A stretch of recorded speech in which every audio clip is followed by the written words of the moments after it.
Violet Nyonga kutoka maeneo ya Rangwe, gatuzi la Homabay mkoani Nyanza nchini Kenya. Maisha yake yalibadilika tu pindi viungo vyake vya mwili vilivyokatwa mnamo mwaka 2018. Ni baada ya maumbile au maumivu ya mwili kuanza kwenye viungo vya miguu yake iliyosababisha miguu yake kukatwa, na ambapo alitembea baadhi ya hospitali lakini bado hajapata jibu. Hadi sasa tunapozungumza tena ana matumaini kwamba huenda miguu yake ikakatwa mara 4 baada ya kukatwa mara 3, lakini hajaweza kupata jibu mwafaka au viungo vyake kutouma tena. Violet alikuwa akifanya kazi kwenye shirika la ndege la JKA nchini Kenya, na ambapo mwaka 2018 maisha yake yakabadilika pindi tu alipokatwa miguu. Aliweza kurejea nyumbani, na sasa hofu yake ni kwamba amefika mahali ambapo huenda amepoteza tamaa ya maisha. Anachohitaji ni msaada kutokana kwa wanasaikolojia na hata walio na usaidizi au wa kifedha, ili aweze kugharamia mahitaji yake ya matibabu na pia kuangalia familia yake changa. My name is Violet Nyonga. I come from Kakamega County, Msoli sublocation, Busilwa village. So I went to school, primary school at Msoli Mixed Primary School, but my KCP exams, it was done at Busilwa Primary School. So after my primary level education, I joined a school called Lirembe Girls High School. After high school, my parents could not afford to take me to a university or any kind of college. So I decided to move on by myself, because at that moment I was a big person. So my friend invited me to Nairobi. After some few years, I got a job at JKA in a company called Mason Services. The company was contracted by JKA. So within that same year, I met a guy by the name Morris Onyango Kore, who is my husband at the moment. We got married. I moved in and we started staying in Dandora as a husband and a wife. My life in Dandora was a bit of neutral to me, so I felt very much comfortable to where I was staying. Because of a kind of a job I had from JK, I could afford to pay rent, then some few foodstuffs that basically basic needs of the house I could afford. By then I had a child who was my firstborn baby. I could cater everything for my child. After some few years, 2 years or 3, my child was in school. I could manage to pay his school fees.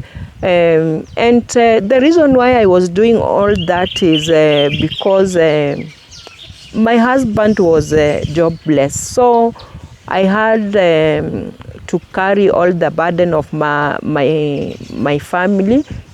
I could really think of how my future will be. I thought of a bright future ahead of me.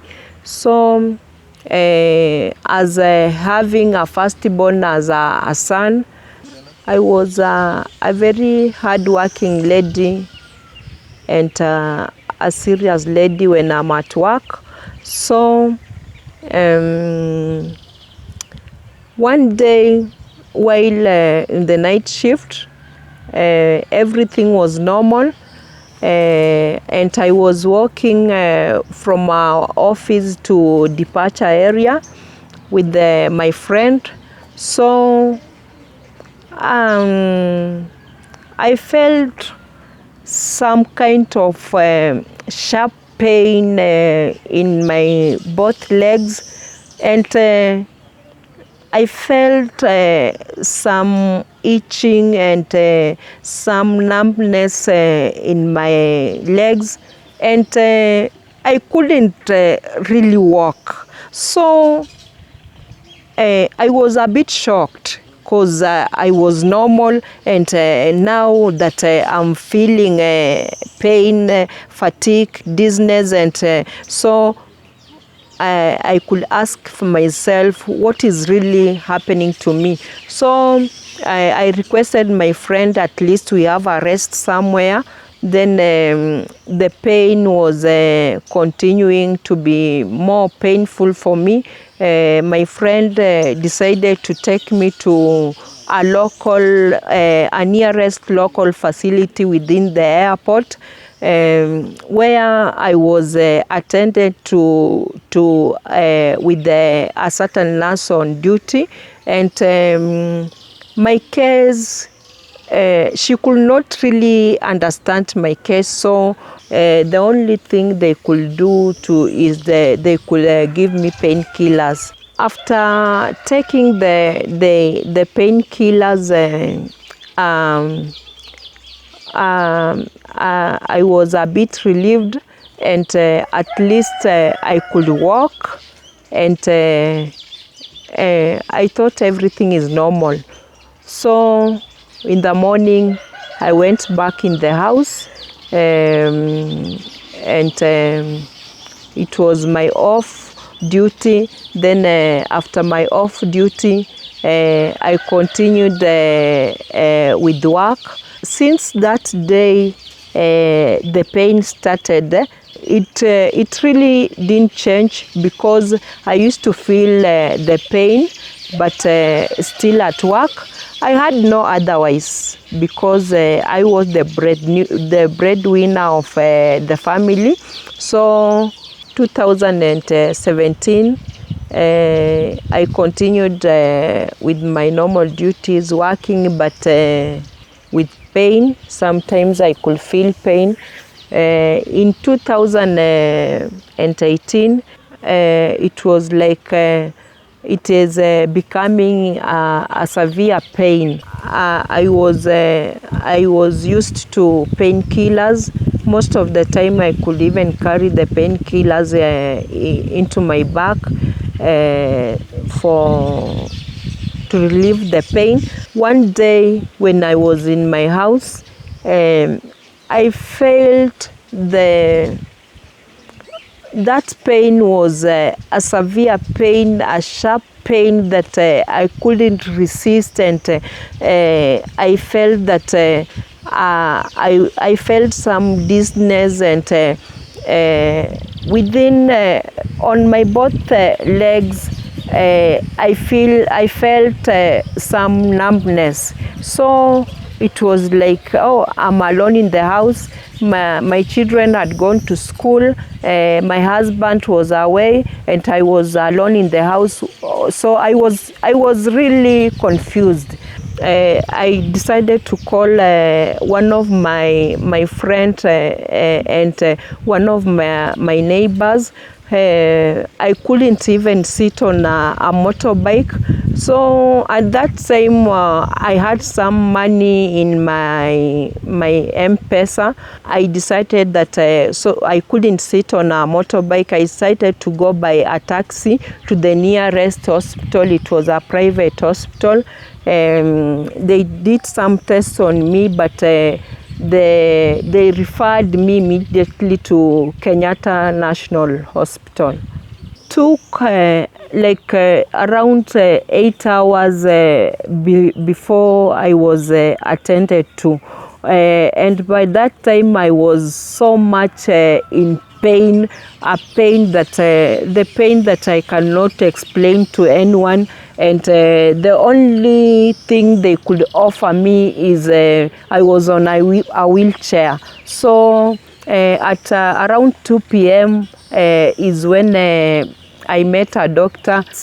Tests were done, which included arthritis, cancer, then diabetes, but I had none of them. So it was like, what is really happening to me? Because those tests were done and none of them were found.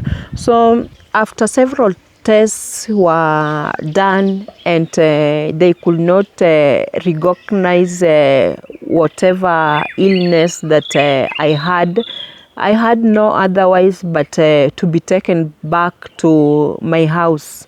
So in the house, it was from there onwards, that's where everything started being in a mess on me.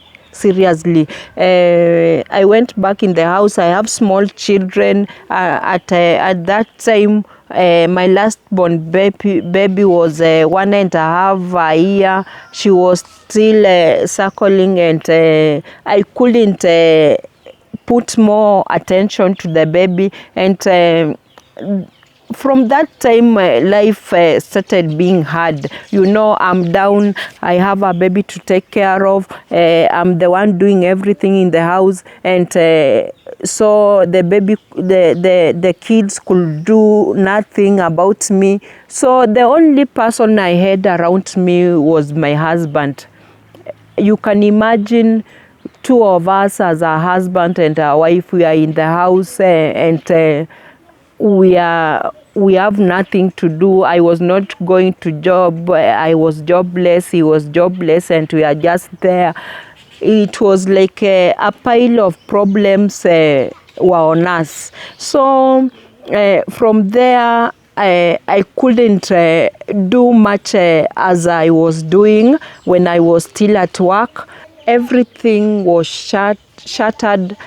I couldn't manage to pay house rent. I couldn't afford to buy food. I couldn't afford to buy to pay school fees for my children. At that time, I had 2 children in school, and the last born who was a very little kid that who needed her mother's attention, and I couldn't really concentrate on my kid.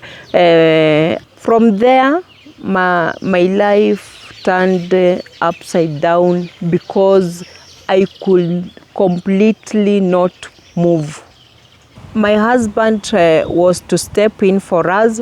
He was really hustling, and he had a hard time taking care of me, at the same time going to look for food for us. So on the other side, our landlady wanted us to pay rent, of which by that time we couldn't afford.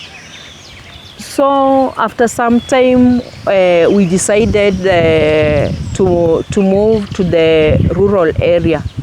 While in my house, the pain was too much for me, and I could not take it anymore.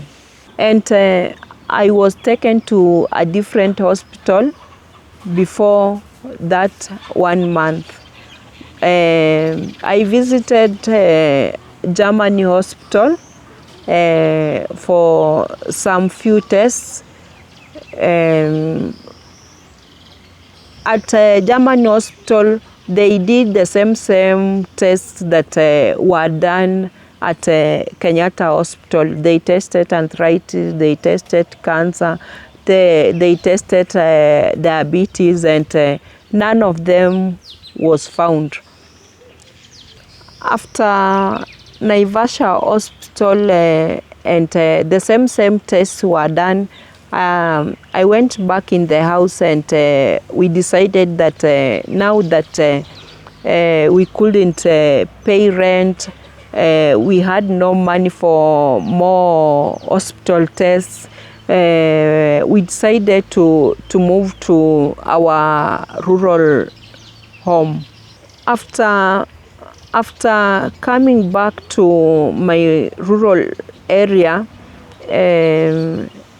my legs and my sickness, it was like it's becoming more worse than it was before. So at that time we had completely no money, and in the rural area nobody could have been not able to support us. So while I was still working at the JKI, I used to pay medical insurance, NHIF. So when my in-laws realized that I had that NHIF card, it was like they decided to move me to a nearest hospital, which by that time I went to St. Joseph Migori Mission Hospital. Immediately I reached the hospital, I was automatically admitted. So by that time my legs were in a very bad condition. I could not completely walk. I couldn't even step down. I was all day, all night, I was in pain, and now the part of my left leg had started developing some blisters, and it was like the skin is coming out. Then it was like the next thing was like all the nails were coming out, and it was really bad. So immediately I arrived in the hospital. The first orthopedic doctor I met was like, Madam, this is a direct amputation. It really shocked me, and I was like, this doctor hasn't even done any tests to me, and is saying that I have to go for amputation. I mean, it was really painful to me, to everyone that was around me, and we had to take some time to go out and discuss about it, and at least like me, I needed someone like to advise me to go through guiding and counseling, because just I couldn't imagine. I was a normal person walking, and it was like, hey, oh my God, they mean that they have to amputate both of my legs. So it was I was undergoing a very hard time at that moment, and I had to undergo some guiding and counseling before everything was done. My second amputation was done at the same doctor referred me to Moi Referral Hospital at Eldoret. That's where the first amputation was to take place, and at that hospital, because I was not still accepting myself to the way I was, I had to go some few guiding and counseling to prepare myself for the second amputation. So the second amputation was done on 17th of September 2018. So it was successfully done.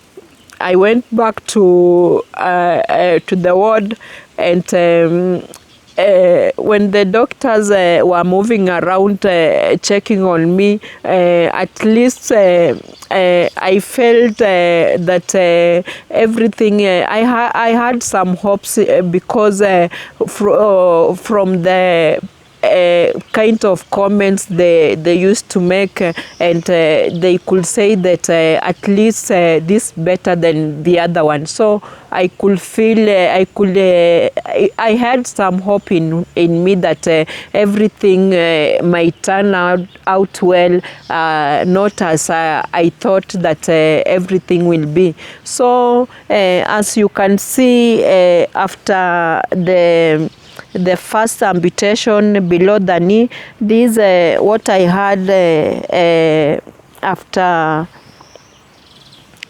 this, the second amputation.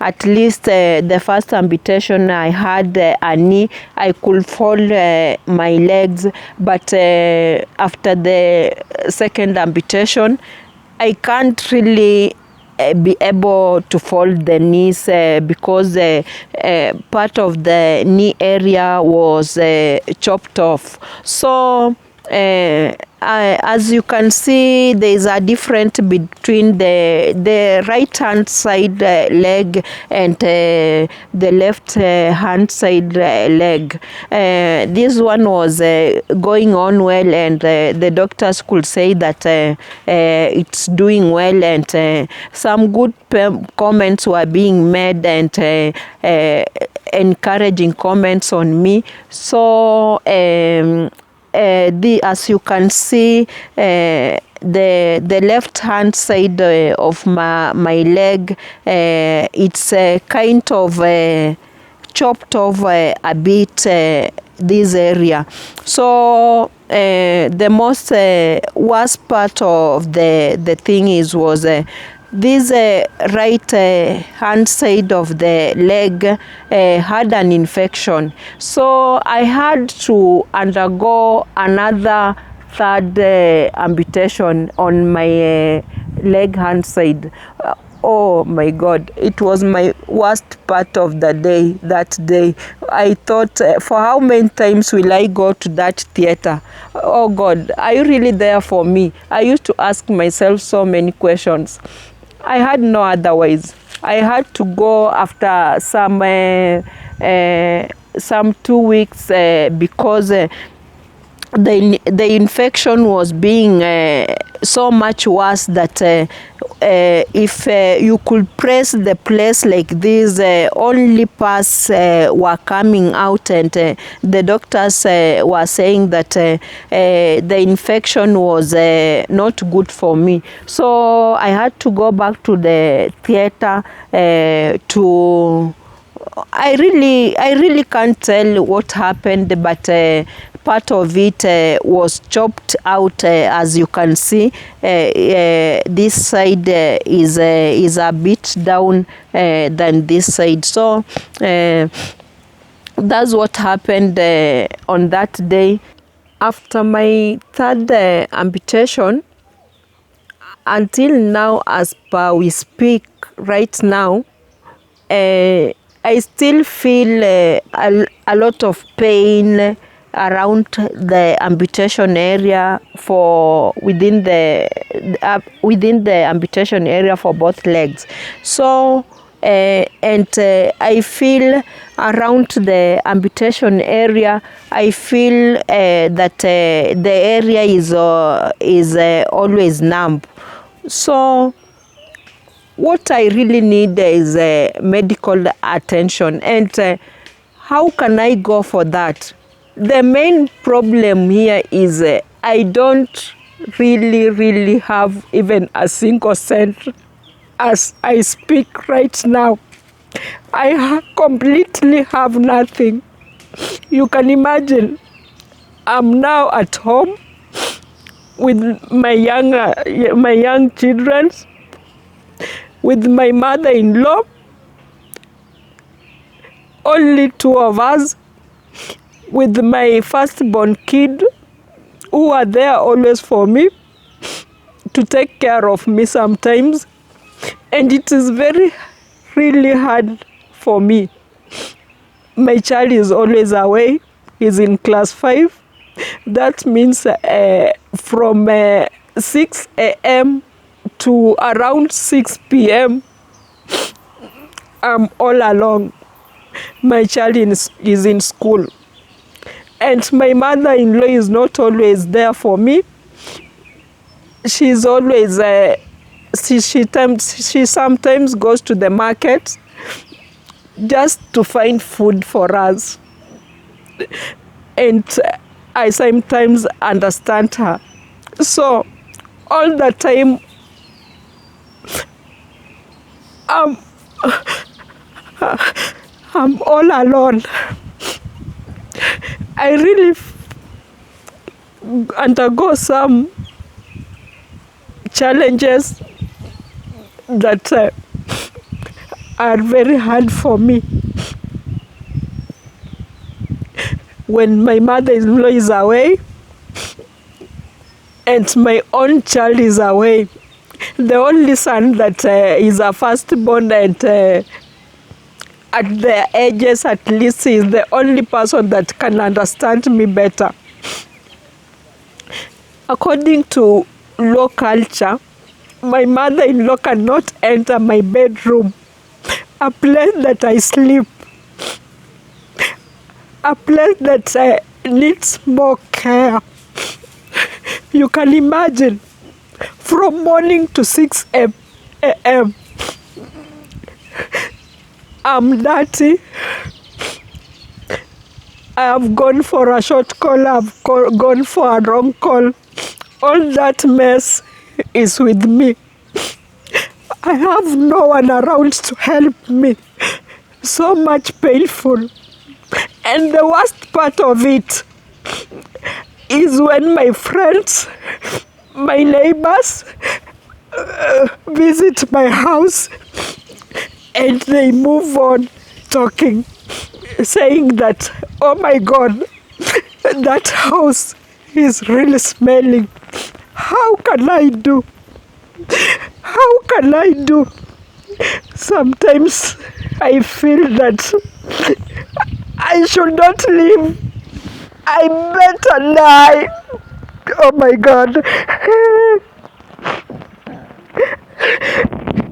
If you are out there and you can really help me medically, maybe for school fees, or the way I can get somebody maybe who can move in and out at some time to take care of me.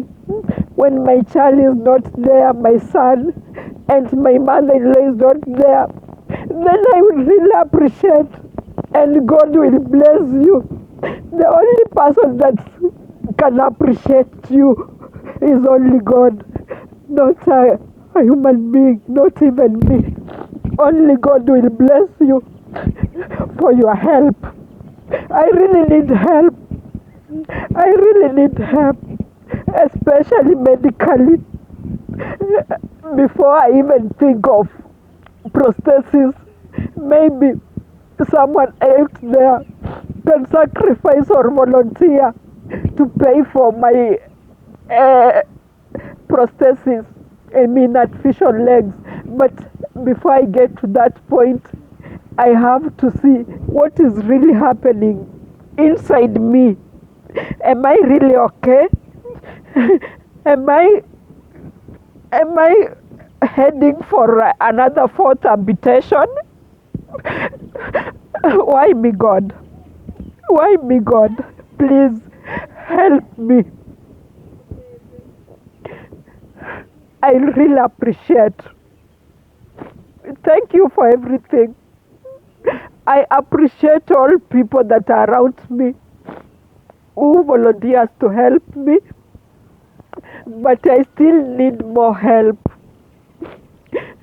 And if I get help, especially financially, to support me medically, then I thank God for that.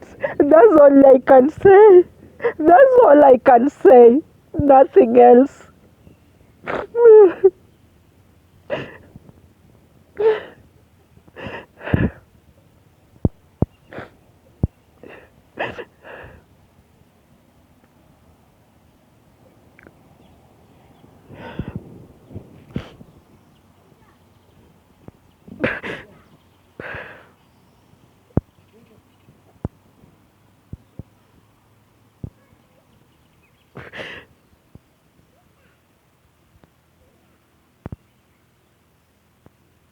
I think of the future of my children. They are too small. I don't have any money either to buy food for them, sometimes for clothing and school fees too. I really need help.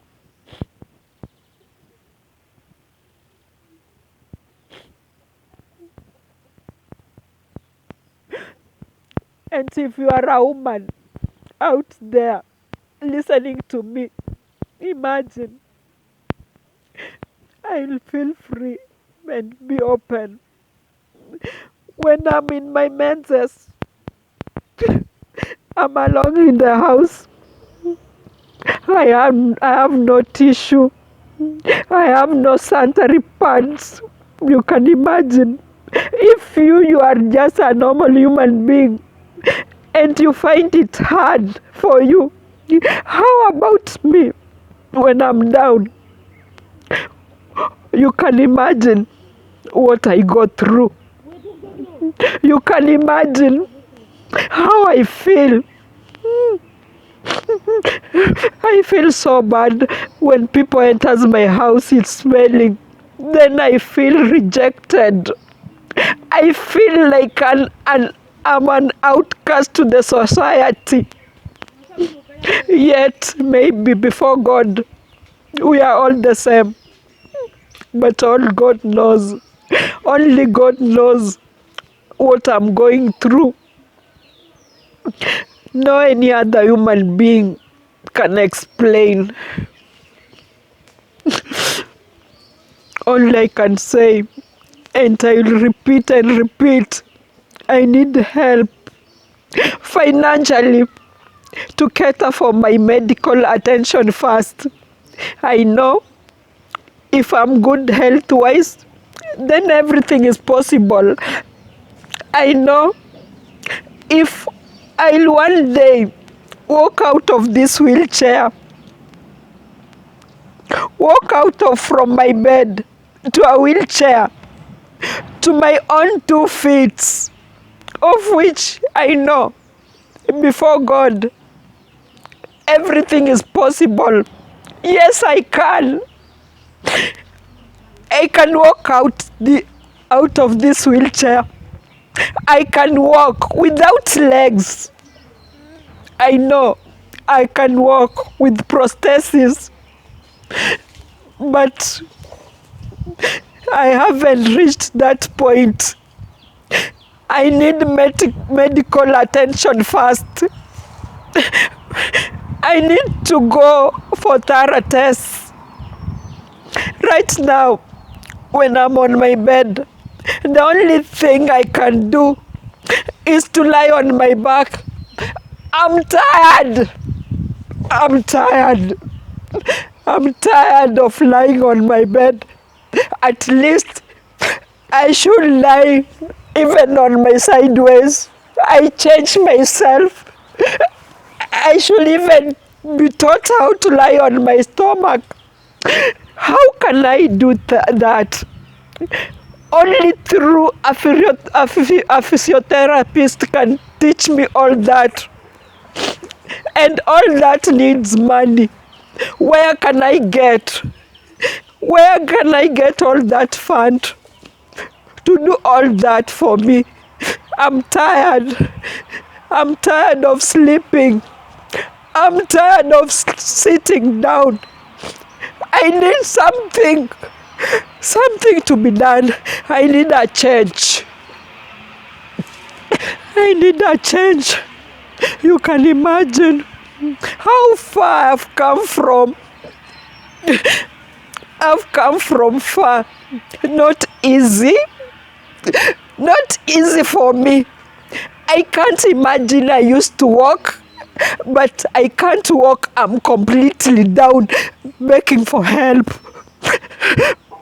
But I know through God, everything will be possible. Thank you. Thank you for all that will help. I know I'll get that help, and I'll appreciate.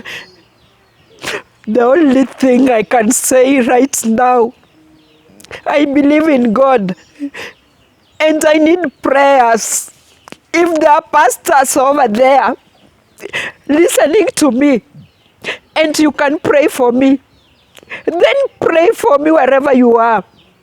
God always answers prayers from any and every corner. I know God will listen to me, and God will answer my prayers from different people and from all sides of the world. May it be in Kenya, may it be in London, may it be in USA, may it be in Australia, anywhere that help will come from, I'll appreciate. I may not know you physically, face to face. I may not be able to meet you, but when you are doing that for me, when you are raising money for me, know that the Heavenly Father is watching, and He knows you better than anybody else. My Heavenly Father, the God that I believe in, will appreciate you more than me, will add you more. Me, I can't. Only God. I really need prayers. That's the most thing that I need. After prayers, then something else can fall up. It's because God I'm still alive. It's because God that I can see my children. It's because God that I can hear my children call me mom, mom, mom, mom.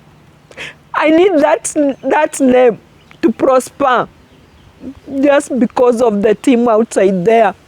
Thank you. I don't have any more to say, but only to say thank you for everybody that is listening to me, and to say that please, please pray for me. Pray for me. I need prayers for me to get healed. Even in the hospital, through the doctor. It's through God that the doctor can have to treat me. It's through God that the doctor will have to identify what is happening to me. So prayer is very much important. It's my first priority. Thank you.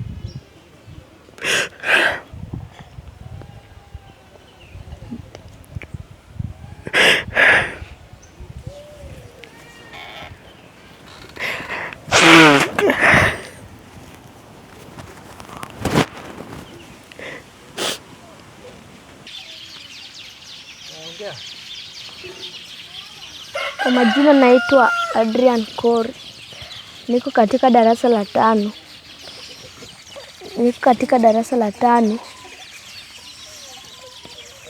Niko katika county ya Homabay.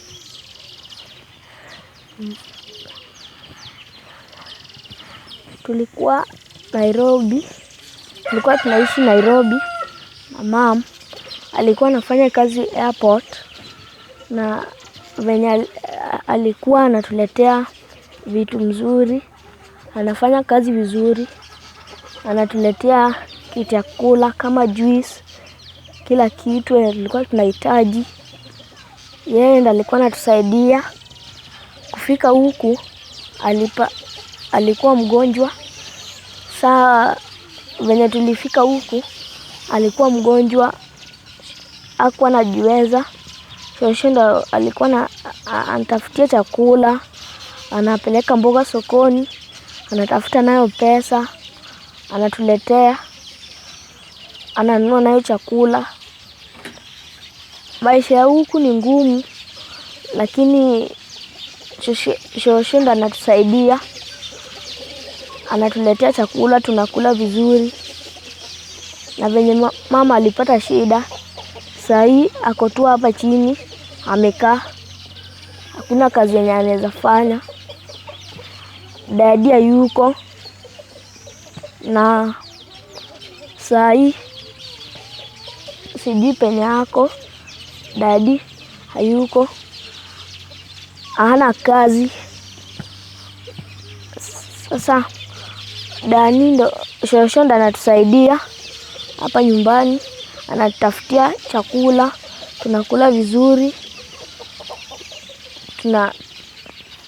Maisha ni ngumu huku, lakini yeye ndo anatafutia chakula, tunakula vizuri, tumeishi vizuri. Maisha lakini ni ngumu. Mama pia hajiwezi, amekaa chini, hana kazi yoyote ya kufanya. Haezi amka, haezi simama, wala aende atafute chakula ama apike ama aende alete maji. Saa maisha ni ngumu huku kushago. Naomba tu Mungu ndo napiga asanti kwa Mungu mpaka leo hii mamangu ako uhai. Mungu tu ndo anajua.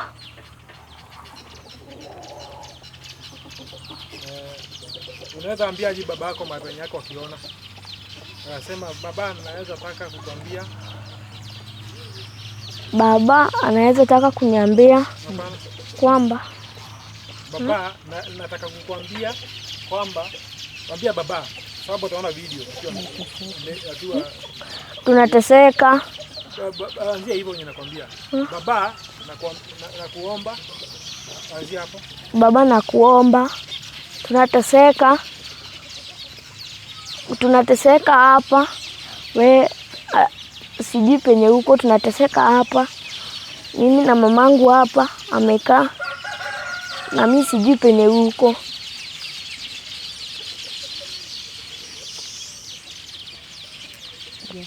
Usiaje vile uliona mama.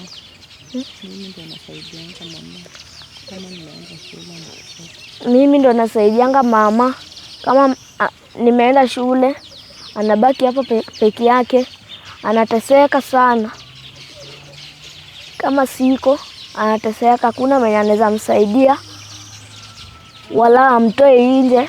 Kama tumeenda shule, hakuna mtoto wetu mwenye anaweza baki hapa msaidie. Sisi wote tunaenda shuleni, lakini mama akibaki hapa nyumbani anateseka. Baba nakuomba, lakini tunateseka hapa nyumbani sana.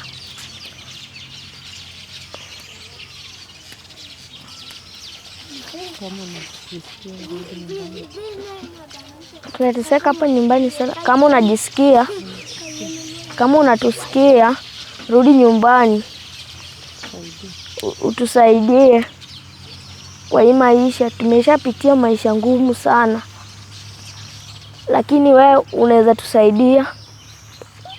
Tunateseka sana baba.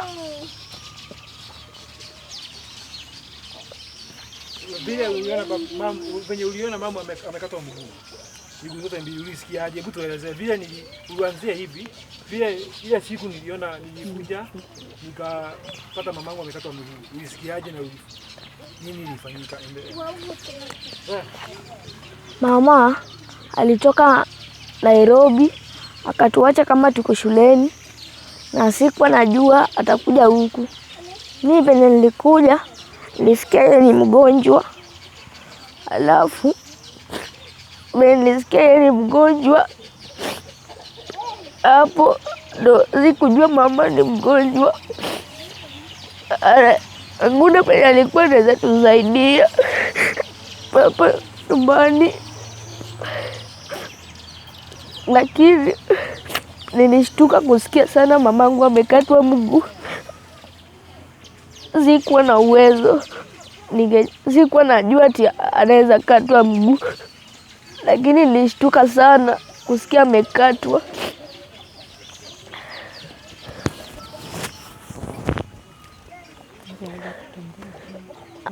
Angeweza kutembea, atusaidie.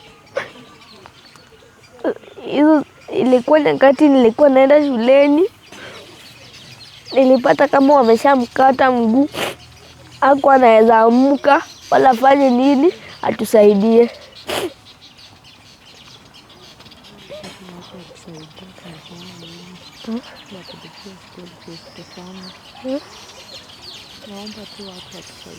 Naomba tu watu watusaidie, watulipie school fees, tujipate kwa maisha mzuri. Usaidie mamangu hapa, wala hezitembea ama afanye kitu yoyote, hata kupika, chochote anatusaidia kupika. Asante. Mtazamaji, nafikiri kwamba ni maisha, tuseme kwamba ni maisha ambapo huenda ukayaona ni ukata tamaa, lakini jinsi ambavyo anaeleza, ananihitaji pia na kuhitaji. Huenda wewe ni mwanasaikolojia ambapo hivi sasa anahitaji ushauri wa kindani, ushauri wa kimwili na vile vile ushauri wa kiroho, na zaidi anahitaji fedha ili haweze kuendeleza matibabu, angalau haone kwamba maisha yake huenda yabadilike, au pengine apate maisha mapya anapotumia kiti maguru almaarufu wheelchair.